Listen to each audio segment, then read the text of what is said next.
Votre imperfection est parfaite. Shalom bien-aimés dans le Seigneur. Notre méditation du jour s'intitule « Votre imperfection est parfaite ». Nous tirons notre texte dans Éphésiens chapitre 4, de versets 11 à 12, qui nous dit ceci.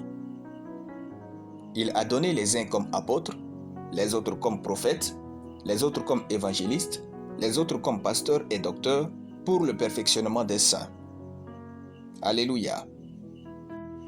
Ne tentez jamais de vous convaincre que vous pouvez vivre de manière parfaite. Nous sommes parfaits en Christ, mais dans notre nature humaine, tous différents les uns des autres. Ainsi, nous allons nous offenser les uns les autres et souvent mal se comprendre. Donc, notre imperfection est parfaite. Le verset du jour nous donne le pourquoi Dieu a suscité ses serviteurs pour nous. Il est écrit, c'est pour le perfectionnement des saints. C'est-à-dire, les chrétiens sont saints mais pas parfaits. Nous avons alors le droit à commettre des erreurs. C'est normal que nous nous offensions et nous nous pardonnons.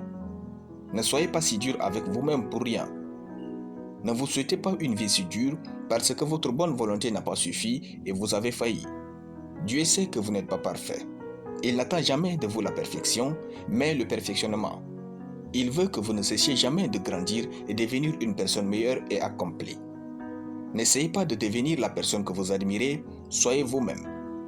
Apprenez de la personne que vous admirez à devenir une personne meilleure que quelqu'un d'autre va admirer. N'essayez pas de plaire à tout le monde et n'essayez pas non plus de blesser tout le monde. Vivez en sachant que vous êtes faillible, peu importe votre niveau de spiritualité. Vous n'êtes pas un ange, donc lorsque vous offensez une personne, demandez-lui pardon et veillez à ne plus refaire le même tort. Lorsqu'on vous offensera aussi, recevez le pardon et offrez-en en retour. Ensuite, attendez-vous les prochaines offenses et pardonnez encore. Tant que l'enlèvement n'a pas eu lieu, nous irons des offenses au pardon et du pardon aux offenses. Ne vous pourrissez pas la vie avec Dieu en vivant dans le manque de pardon contre les hommes imparfaits.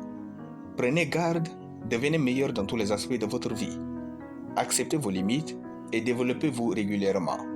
Les hommes parfaits n'existent qu'au cinéma, mais dans la vie, il n'y a que des hommes imparfaits et des hommes imparfaits qui deviennent meilleurs. N'exigez la perfection d'aucun homme, y compris vous-même.